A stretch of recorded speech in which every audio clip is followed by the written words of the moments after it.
악한 자들이 잘 된다고 해서 속상해하지 말며 불의한 자들이 잘 산다고 해서 시세워하지 말아라. 그들은 풀처럼 빨리 시들고 푸성귀처럼 사그라지고 만다.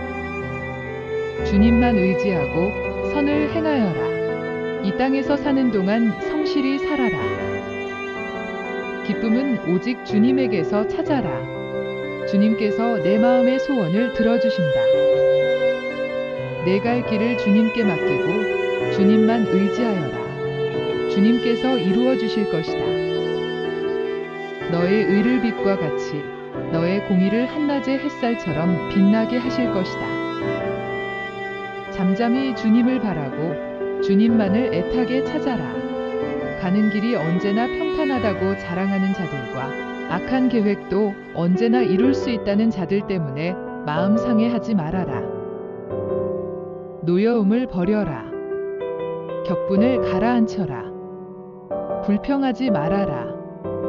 이런 것들은 오히려 악으로 기울어질 뿐이다.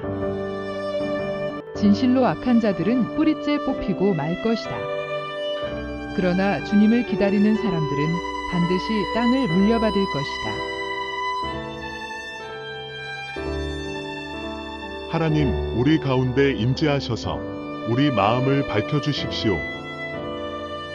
우리의 예배가 당신 보시기에 기쁘게 하시고 우리의 모임이 당신과 깊은 교제의 경험이 되게 하십시오. 우리의 영혼이 식었을 때 우리 믿음이 다시 불타오르게 하십시오. 하나님, 우리는 상한 마음과 두려움과 고통을 안고 모였습니다.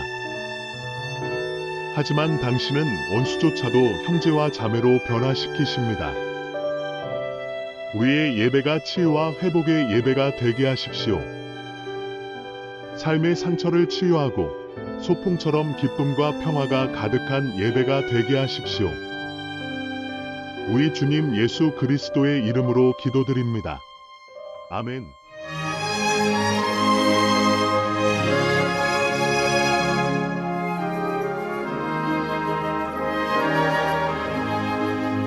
내 영혼이 은총 입어 중한 죄 짐 벗고 보니 슬픔 많은 이 세상도 천국으로 하도다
만물의 창조자시요 섭리자시며 온 인류의 아버지시여 모든 선과 미와 애와 진의 근원이 되시는 오직 하나이신 하나님을 믿으며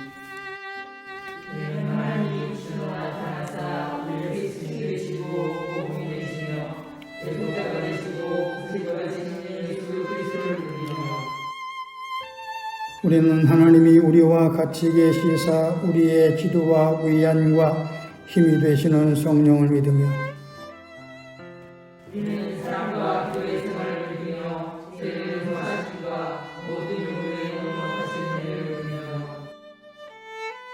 우리는 구약과 신약에 있는 하나님의 말씀이 신앙과 실행에 충분한 표준이 됨을 믿으며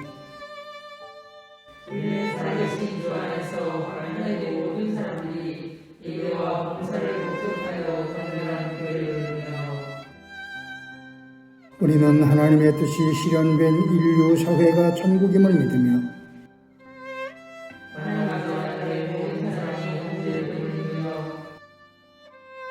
우리는 의의 최후 승리와 영생을 믿노라. 아멘.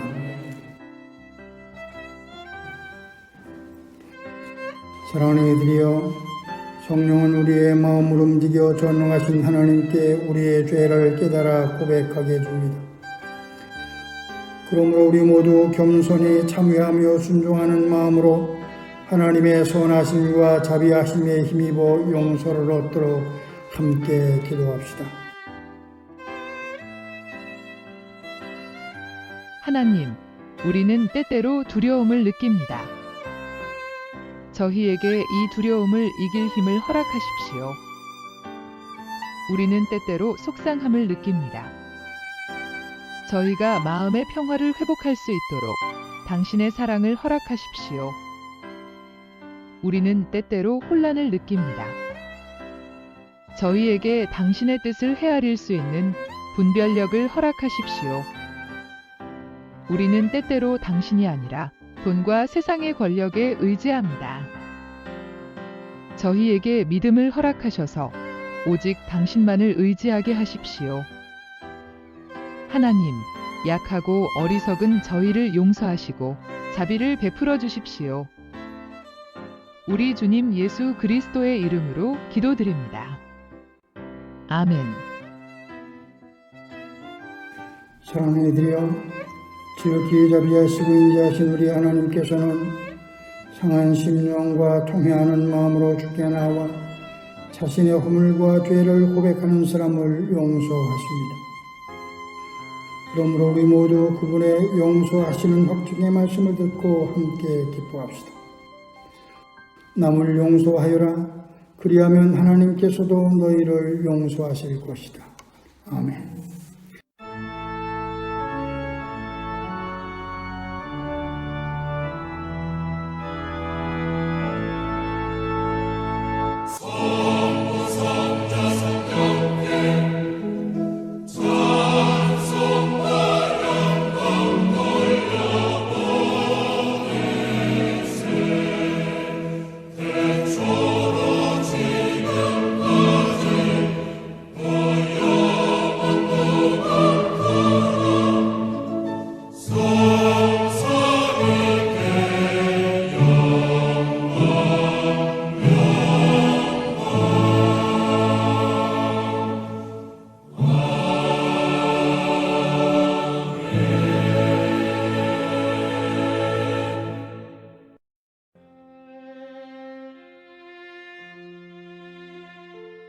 믿는 마음으로 아버지 하나님과 그의 아들 예수 그리스도와 성령께 기도드립시다.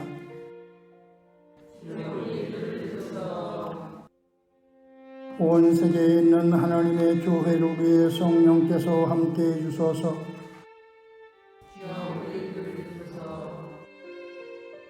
교회들로 하여금 교회되게 하시고 예수 그리스도 안에서 하나가 되게 하소서.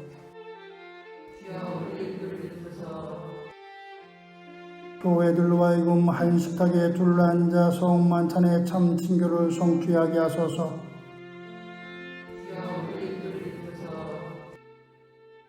평화의 교회가 말씀을 믿고 기도하는 경건 신앙, 섬김과 나눔을 생활 속에서 실천하는 생활신앙, 환경을 살리는 녹색신앙을 견고히 지키게 하소서.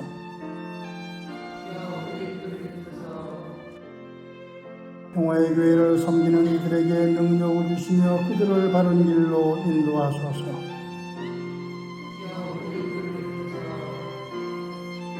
평화 만들기와 서로 살림 농도 생활협동조합, 흥덕궁 어린이집과 몽당연필 어린이 도서관을 통해서 당신의 영광을 드러내소서.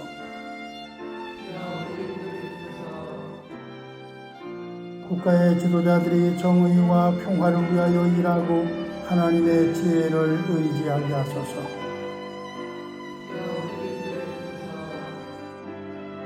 질병과 장애와 가난과 억압과 폭력으로 고통을 당하는 이들을 고치시고 위로하소서.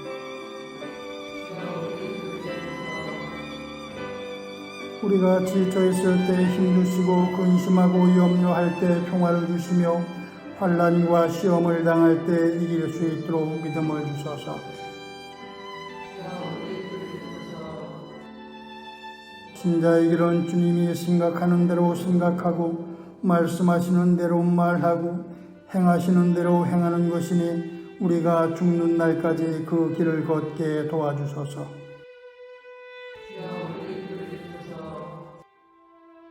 하나님이시여 당신의 은총으로 우리를 보살피시고 보호하시고 구원해 주소서.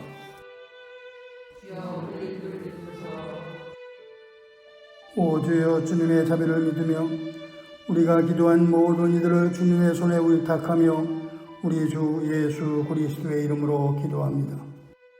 아멘.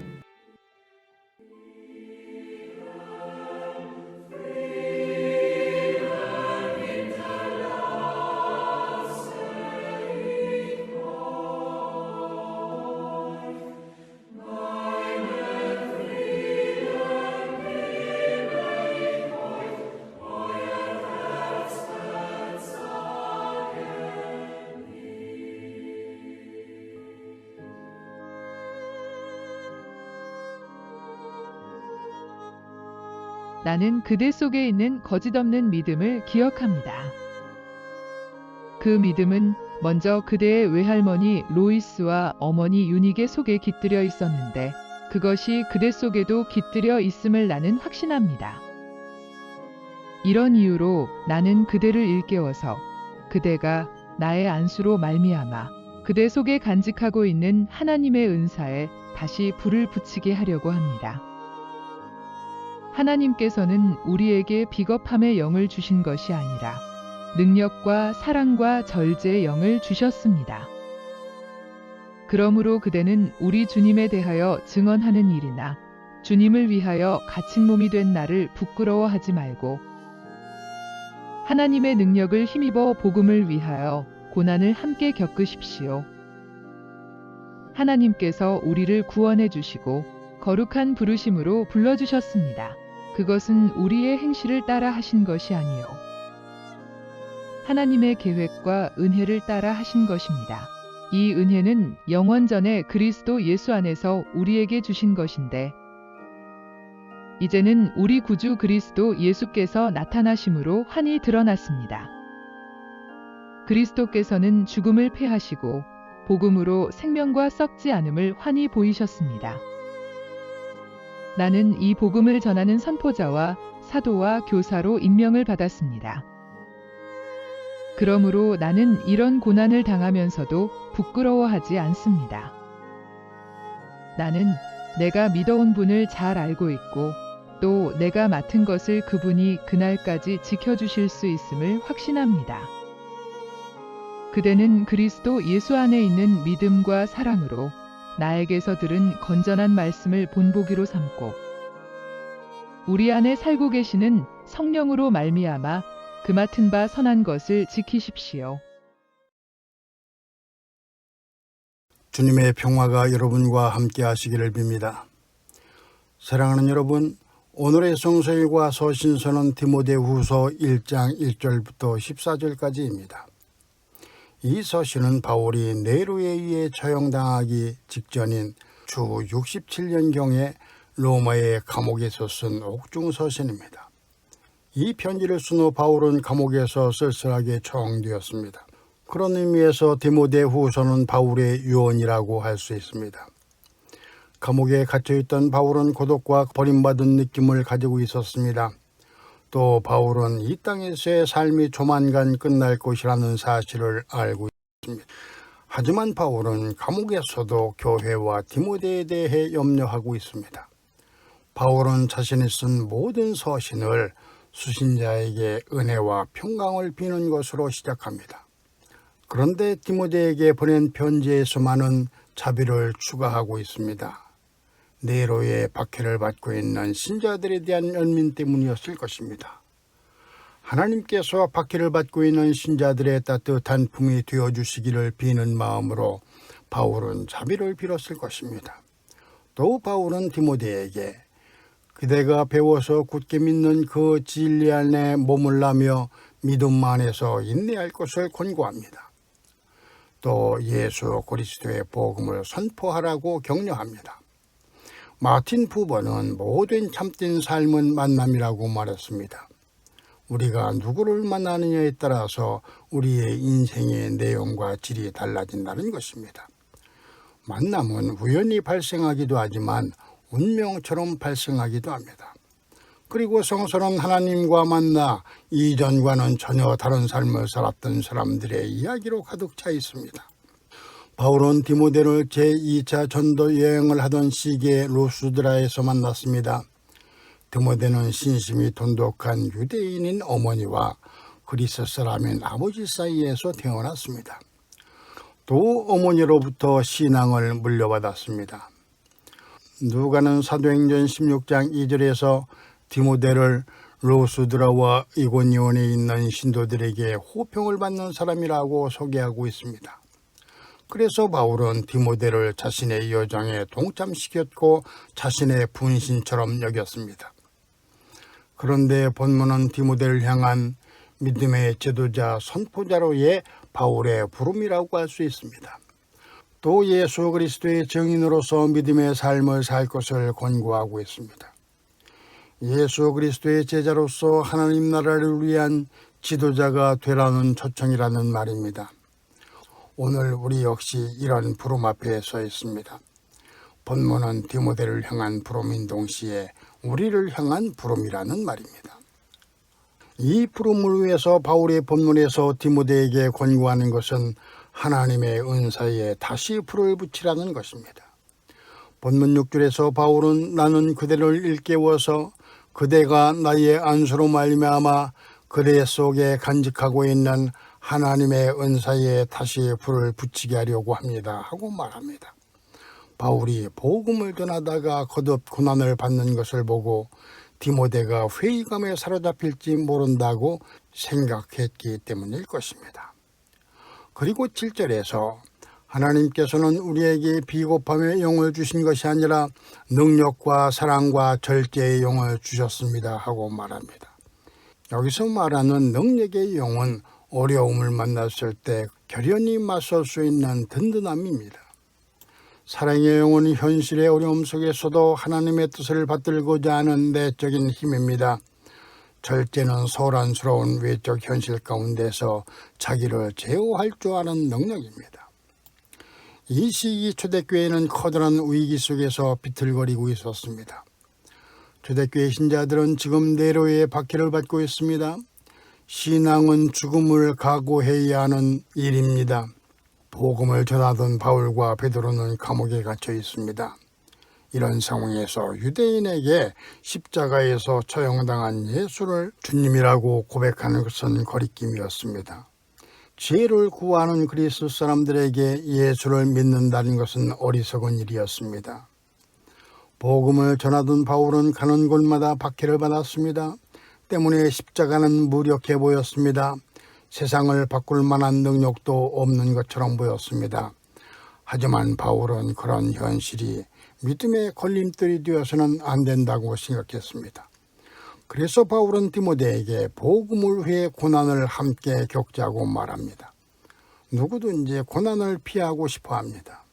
하지만 바울은 그 고난 속으로 들어가자고 말합니다. 잘못을 저질러 고난을 겪는다면 부끄러운 일이지만 진리를 몸으로 살아내기 위해 고난을 겪는 것은 오히려 영광이기 때문입니다. 그런데 고난을 무릅쓸 용기가 없어 삶이 지지부진을 면치 못할 때가 많습니다. 이때 필요한 것이 처음 믿음을 회복하는 것입니다. 그리고 이를 위해서 우리 속에 간직하고 있는 하나님의 은사에 다시 불을 붙여야 합니다. 바울이 디모데에게 불을 붙여주고 싶어 했던 이유가 바로 여기에 있습니다. 우리의 상황도 크게 다르지 않습니다. 우리는 예수를 처음 믿을 때의 열정을 기억합니다. 하지만 그 열정을 잃어버렸습니다. 때문에 뜨거운 열정을 회복하기 위해서 다시 불을 붙여야 합니다. 우리에게 그 불을 붙여줄 사람은 우리를 둘러싸고 있는 공동체입니다. 믿음을 공유하고 함께 고백하는 믿음의 형제 자매입니다. 또 바울은 이 부름을 위해서 부끄러워하지 말라고 권고합니다. 바울은 8절에서 그대는 우리 주님에 대하여 증언하는 일이나 주님을 위하여 갇힌 몸이 된 나를 부끄러워하지 말고 하나님의 능력을 힘입어 복음을 위하여 고난을 함께 겪으십시오 하고 디모데에게 말합니다. 여기서 핵심은 나를 부끄러워하지 말라는 말입니다. 64년에 로마의 대화재가 발생했습니다. 그리고 그 직후에 민심은 폭발했습니다. 이때 로마 황제 네로는 대화재의 원인을 기독교인들에게 돌렸습니다. 그리고 기독교인들을 희생양으로 삼았습니다. 또 지중해 연안을 돌며 복음을 전하던 바울은 가는 곳마다 박해를 받았습니다. 이런 상황에서 예수를 주님이라고 고백하는 것은 목숨을 걸어야 하는 위험한 일이었습니다. 이런 상황에서 또 예수를 믿는 것은 어리석은 일이기도 했습니다. 이런 상황에서 십자가는 무력해 보입니다. 세상을 바꿀 만한 능력도 없어 보입니다. 그런데 바울은 8절에서 주님에 대하여 증언하는 일이나 주님을 위하여 갇힌 자신에 대해서 부끄러워하지 말라고 말합니다. 그리고 복음을 위하여 함께 고난을 겪자고 디모데에게 권합니다. 바울이 걱정하는 것은 자신을 부끄러워하는 것만이 아닙니다. 그것은 복음을 전하는 소명이 흔들리는 것입니다. 바울은 믿음의 삶을 살았던 자신이 감옥에 갇힌 것을 부끄러워하지 말라고 디모데에게 말합니다. 믿음의 삶 그 자체를 부끄러워하지 말라는 것입니다. 왜 그래야 합니까? 바울을 감옥으로 데려온 것은 복음이 아니기 때문입니다. 그것은 바울이 살고 있는 부서진 세상이기 때문입니다. 그리스도께서 세상을 당신과 화해시키기 위해서 자신의 생명을 바친 것처럼 바울이 구속하기 위해 자신의 모든 것을 바치고 있는 바로 그 세상이기 때문입니다. 오늘 우리도 마찬가지입니다. 믿음으로 사는 우리는 가난과 핍박을 경험할 수 있습니다. 환난과 고난을 겪을 수 있습니다. 사업에 실패할 수도 있고 가난할 수도 있습니다. 또 병에 들 수도 있습니다. 일이 잘 풀리지 않을 수도 있습니다. 하지만 부끄러워해서는 안 됩니다. 복음이 우리를 그런 상황으로 이끈 것이 아니기 때문입니다. 그것은 우리가 사는 부서진 세상이기 때문입니다. 그렇다면 이런 상황에서 우리는 어떻게 하나님의 임재를 신뢰할 수 있을까요? 이와 관련해 바울은 디모데에게 신앙의 멘토였던 어머니와 할머니 그리고 그와 함께 걸었던 자신을 기억하라고 말합니다. 어려울 때 부모님을 떠올리면 우리는 힘을 얻습니다. 부모님이 우리에게 준 것을 기억할 때 위안과 힘이 됩니다. 바울이 디모데에게 그의 어머니와 할머니를 상기시킨 이유가 바로 여기에 있습니다. 또 바울은 디모데에게 자신과 헤어질 때 흘렸던 눈물과 함께 나누었던 친밀함을 상기시킵니다. 바울은 감옥에서도 디모데를 지지하고 조언하고 격려하고 있습니다. 그리고 고군분투하고 고통을 겪으면서도 디모데는 여전히 하나님의 임재를 신뢰했습니다. 믿음으로 가능했던 일입니다. 그렇게 바울과 디모데는 여전히 그리스도 안에서 연결되어 있습니다. 우리에게 필요한 것도 바로 이것입니다. 힘겹고 어려울 때 우리를 믿음으로 이끌고 믿음의 길을 걷는 법을 가르쳐준 사람들을 기억해야 합니다. 그리고 신앙생활이 힘겹고 어려울지라도 받아들여야 합니다. 십자가 없는 부활의 영광은 없기 때문입니다. 영광과 고통은 늘 함께하기 때문입니다. 따라서 믿음의 길이 거칠고 험할지라도 우리는 혼자가 아니라는 것을 알고 이 모든 것을 껴안아야 합니다. 그러면 하나님의 영이 우리를 지탱해 주실 것입니다. 믿음이 힘을 실어줄 것입니다. 그리고 공동체는 활성화될 것입니다. 아멘.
헌금은 평화의 교회 계좌번호 355-0003-3433-33으로 계좌이체나 송금 등의 방법으로 하시기 바랍니다.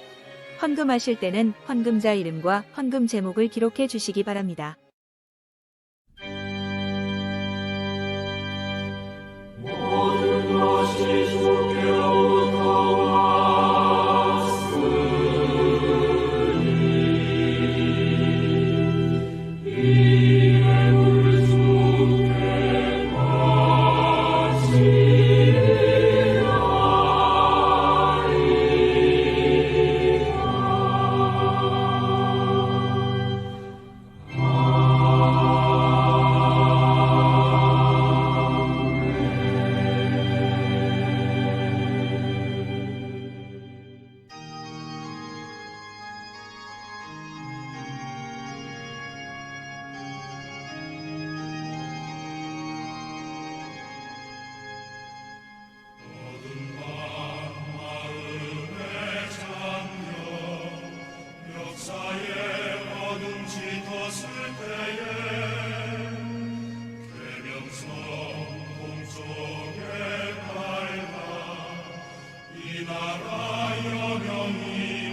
사랑하는 이들이여, 여러분은 늘 기도하고 말씀을 묵상하는 경건 신앙을 통해 하나님의 뜻을 바르게 분별하도록 하십시오.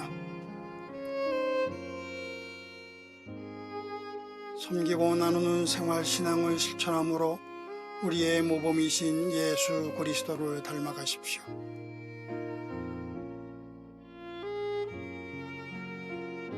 하나님이 지으신 창조 질서를 보존하고 살리는 일이 여러분 스스로를 살리는 이름을 기억하여 이를 실천하십시오.